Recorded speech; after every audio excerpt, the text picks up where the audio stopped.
नमस्कार, a very warm welcome to you all. NET के UGC के जो पुराने साल के पेपर्स हैं उनके हम एमसीक्यू क्वेश्चंस डिस्कस कर रहे हैं जो लोक प्रशासन से संबंधित हैं। उस कड़ी में आज जो हम लोग डिस्कशन करने वाले हैं वो है सन 2016 से में प्रिंसिपल्स ऑफ ऑर्गेनाइजेशन से रिलेटेड जो क्वेश्चंस आए थे उनको हम लोग डिस्कस करेंगे।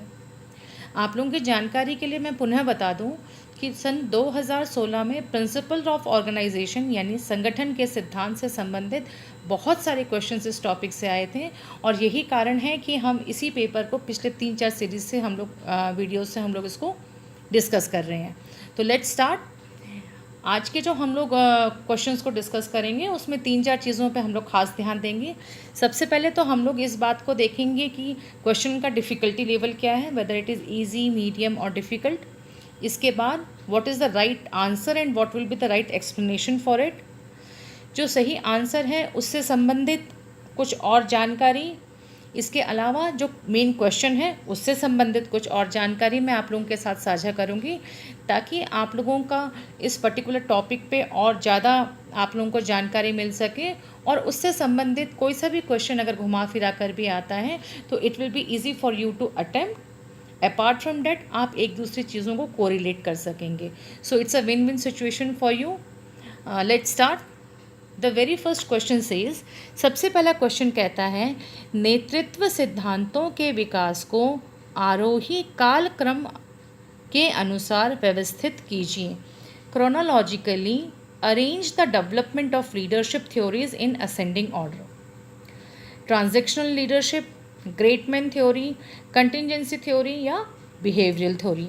यानी अंतरणीय नेतृत्व सिद्धांत जो हमारा पहला ऑप्शन है, ग्रेट मैन थ्योरी यानी महान व्यक्ति सिद्धांत, कंटिजेंसी यानी आकस्मिकता का सिद्धांत आप कह सकते हैं, और बिहेवियरल थ्योरीज इज योर व्यवहारवादी सिद्धांत। इस क्वेश्चन का जो डिफ़िकल्टी लेवल है उसको मैं डिफ़िकल्ट वाले कैटेगरी में ही रखूँगी। उसके दो रीज़न्स हैं। सबसे पहले द क्वेश्चन इटसेल्फ, इस तरीके के क्वेश्चंस बहुत कम आते हैं कि इसका क्रोनोलॉजिकल ऑर्डर क्या है, और यूजुअली जब हम लीडरशिप थ्योरीज़ भी अगर पढ़ते हैं तो इनके बारे में कई बुक्स में नहीं दिया हुआ होता है। दूसरा, इसको डिफ़िकल्टी लेवल तय करने का एक रीज़न इसके जो ऑप्शंस हैं वो भी हैं। यदि आप ध्यान देंगे तो जो इसके आखिरी के 3 ऑप्शंस हैं इसमें से जो पहला दे रखा है बी, ये तीनों में कॉमन है। देखिए, कई लोगों के लिए हो सकता है कि ये कोई क्राइटेरिया नहीं हो। डेफिनेटली जब हम भी कोई भी क्वेश्चन देखते हैं तो ये अकेला एक क्राइटेरिया नहीं होता है, लेकिन जब हम कॉम्पिटिटिव एग्ज़ाम्स दे रहे होते हैं तो कई बार ऑप्शंस में कभी कभी बहुत क्लियर कट इंडिकेशन होती है। मीन्स अगर आपको कोई एक भी मैच आता है या कोई एक भी स्टेटमेंट आपको सही आता है और उसका अगर क्रोनोलॉजिकल ऑर्डर यहाँ पे किसी एक का भी सही है तो it's easy for you to guess.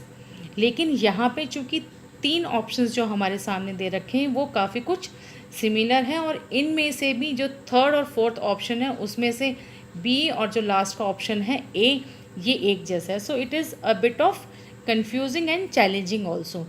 इस वजह से मैंने इन दोनों वजह से इस क्वेश्चन को मैंने डिफ़िकल्टी लेवल में लिया है।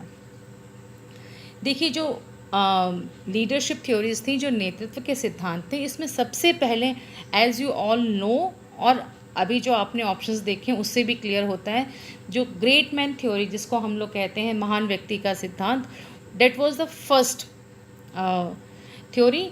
इसके बाद हमारा आया था बिहेवियरल यानी व्यवहारवादी थ्योरी आई थी। तो यदि आप क्वेश्चंस को देखेंगे, ऑप्शंस को यदि आप देखेंगे तो बी और डी ऑप्शन, यानी आपका बी ऑप्शन हमारा जो था, जो हमारा बी ऑप्शन है that is great man theory.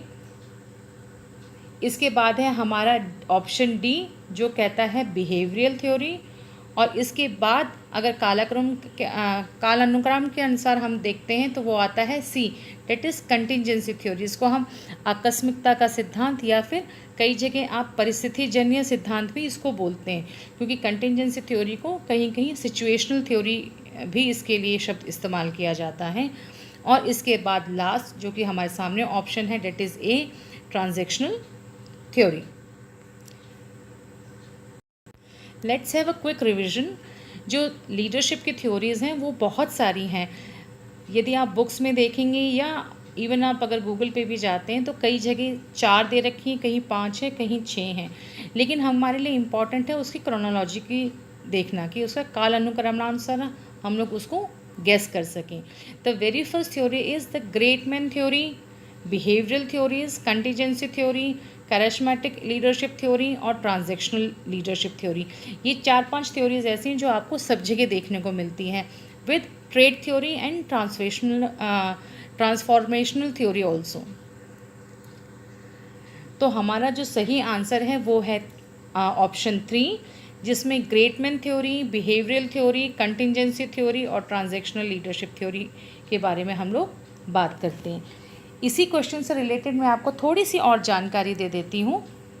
देखिए, जो ग्रेट मैन थ्योरी थी, इसको बेसिकली जो हिस्टोरियन थॉमस कार्लाइल थे उनका मेजर इन्फ्लुएंस इस थ्योरी के ऊपर रहा है, और उनका मानना ये था कि महान लोगों का अध्ययन करके और उनकी विशेषताओं का अनुकरण करके प्रभावी नेता कैसे बन सकते हैं। लीडर्स आर बॉर्न, बेसिकली ये जो ग्रेट मैन थ्योरी लीडरशिप का है, इसका मेन कंसेप्ट ये था that every great leader is already born and possessing certain traits that will enable them to rise and lead on the instinct। इसके सबसे बड़े आलोचक जो थे वो थे हर्बर्ट स्पेंसर। कई बार क्वेश्चन आ जाता है कि who has criticize the great man theory. 4 options दिए होंगे तो उसमें से जो राइट ऑप्शन है that is Herbert Spencer. So this is another extra knowledge for you. इसके बाद हमारा आता है बिहेवियरल थ्योरी ऑफ लीडरशिप, जिसको हम कहते हैं नेतृत्व का व्यवहार सिद्धांत। इस सिद्धांत के अनुसार सफल नेतृत्व व्यवहार, कौशल और कार्यों पर अधिक निर्भर करता है और व्यक्तित्व के लक्षणों पर कम। देखिए, दिस इज़ थोड़ा सा कॉन्ट्राडिक्टरी है जो ग्रेट मैन थ्योरी थी और इसमें व्यवहार पर, उसके बिहेवियर पर, उसकी सोच पर, उसका नेतृत्व कैसा है, वह अधीनस्थों को कैसे प्रेरित करता है, वह कैसे संचार स्थापित कर सकते हैं, इन सब चीज़ों के ऊपर वो फोकस करता है। तो basically behavioural leadership theory is a management philosophy that evaluates leaders according to the actions they display at the work place, यानी उनके काम करने का क्या तरीका है उसके ऊपर वे बहुत ज़्यादा फोकस करते हैं। इसके बाद आती है कंटिजेंसी थ्योरी ऑफ लीडरशिप, जो बेसिकली फिडलर ने हम लोगों को दी थी। कंटिजेंसी थ्योरी को as I told you situational leadership theory भी बोलते हैं या फिर परिस्थिति जन्य सिद्धांत भी बोलते हैं। Contingency theory basically emphasises the importance of both leaders personality and the situation in which that leader operates. तो जो पहले वाली 2 थ्योरीज कही थी उसका कॉम्बिनेशन आप ये कह सकते हैं कि कंटिजेंसी थ्योरी है। यह नेतृत्व को नेता, अनुसरणकर्ता, कार्यस्थिति, परिवेश इत्यादि जैसे तमाम स्थितिगत जो कारक होते हैं उसके गतिमान रूप में घुलने मिलने के अर्थ में हम लोगों को समझाने की कोशिश करती हैं। और इस तरीके का जो उपागम है, जो अप्रोच है, उसके अनुसार नेता जो है या जो नेतृत्व है वो बहुआयामी होता है।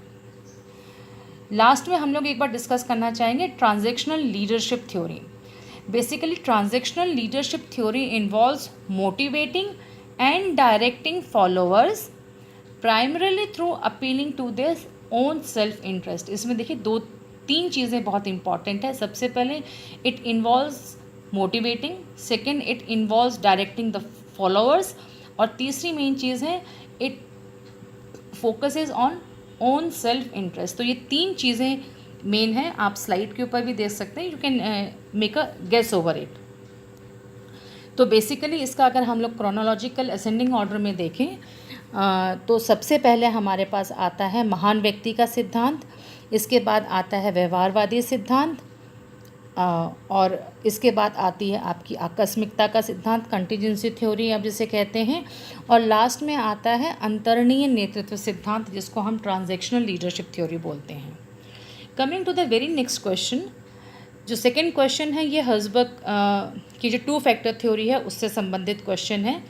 The question says the assumption that the people in an organization are lazy, not inclined to work and they are forced to work is attributed to two-factor Herzberg theory of Herzberg, theory Y of McGregor, ERG theory of एल्डरफर या फिर theory x of McGregor.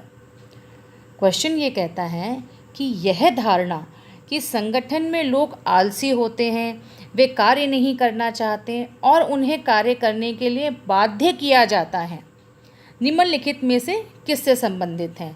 क्या ये Herzberg के द्विघटीय सिद्धांत से संबंधित है, McGregor के एक्स सिद्धांत और वाई सिद्धांत से संबंधित हैं, या एल्डरफर के ERG सिद्धांत से संबंधित हैं?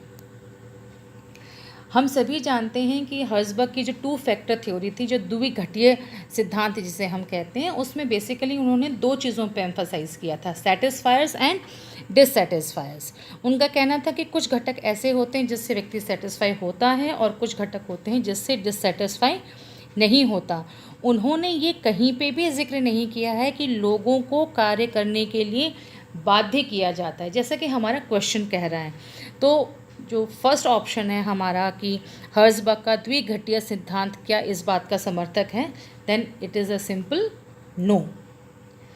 देखिए, एल्डरफर की जो ERG थ्योरी थी वो बेसिकली मैस्लो की जो नीड ऑफ हायरार्की थ्योरी हमको दी गई थी उस पर आधारित थी, और उसको इन्होंने कुछ अलग ढंग से प्रेडिक्ट किया था, जहाँ पे ERG का मतलब है E stands for existence, R is for relatedness and G is for growth. तो यहाँ पर भी अगर आप ध्यान दें तो ये कहीं पे भी ये नहीं कह रहे हैं कि व्यक्ति को मजबूर किया जाता है, उसको फोर्स किया जाता है, या संगठन में काम करने वाले लोग आलसी होते हैं। अब बात आती है मैकग्रेगर की थ्योरी जो है एक्स और वाई, इन दो पे।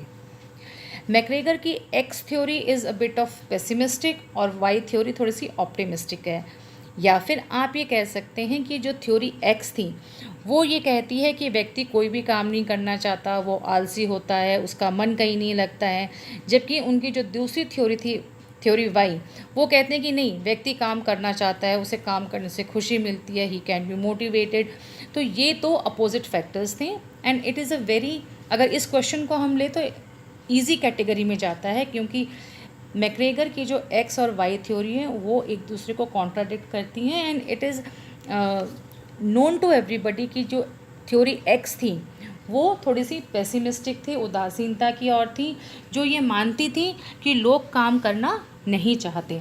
तो इसका जो ऑप्शन फोर्थ है मैकग्रेगर का वाई सिद्धांत, वो इसका सही उत्तर है।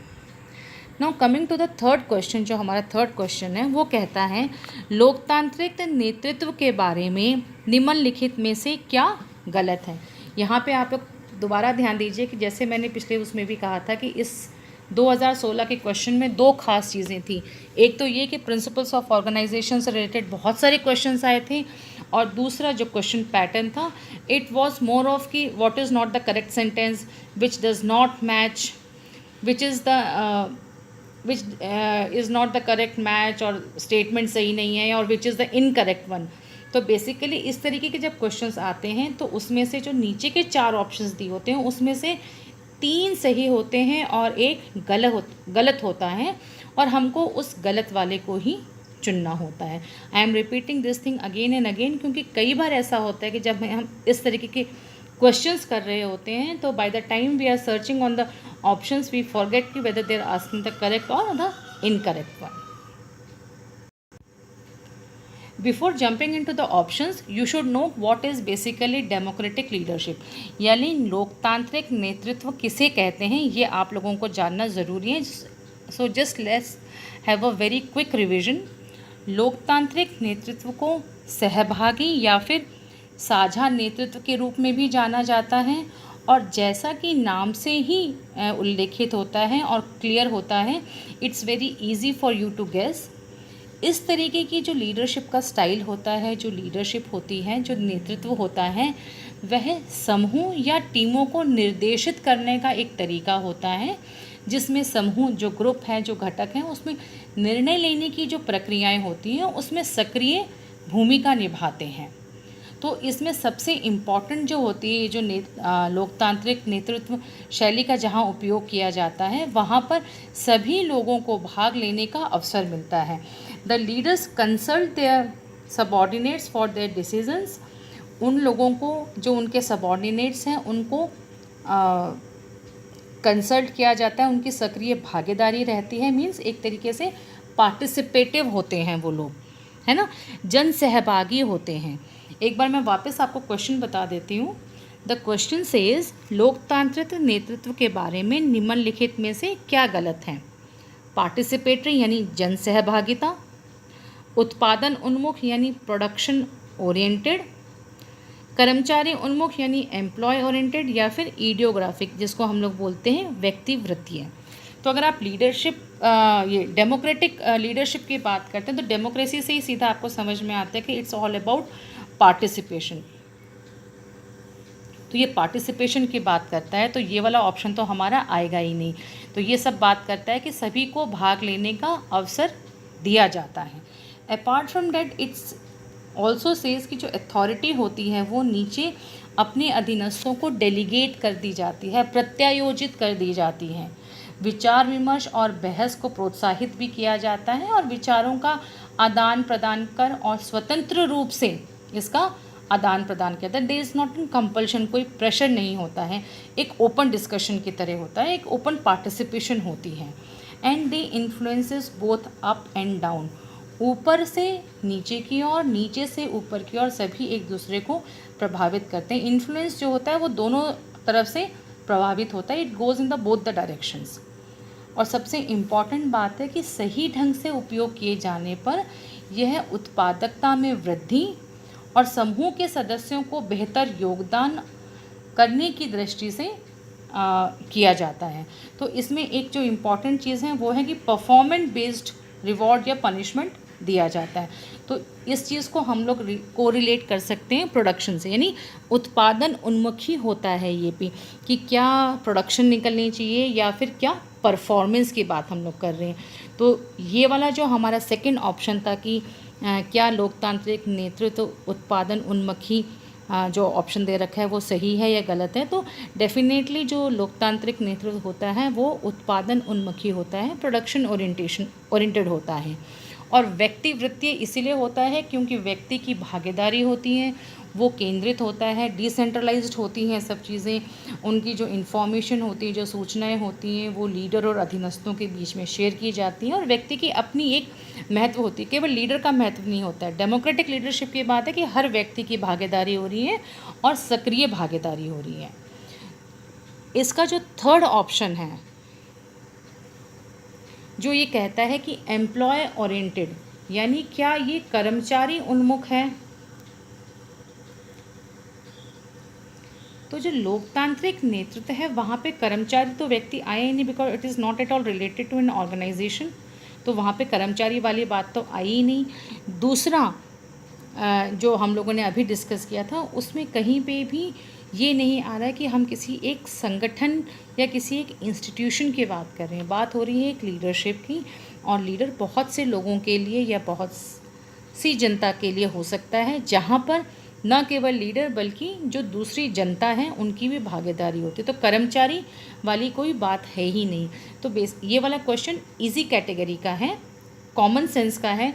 यदि आप डेमोक्रेटिक लीडरशिप का मतलब भी समझ जाएंगे तो आपके लिए आंसर आइडेंटिफाई करना बहुत ही इजी होगा। So the right answer is option third, employ oriented, यानी कर्मचारी उन्मुख नहीं होता है लोकतांत्रिक नेतृत्व।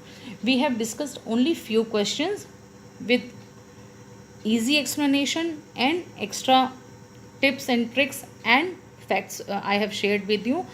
आज की क्लास के लिए इतना ही।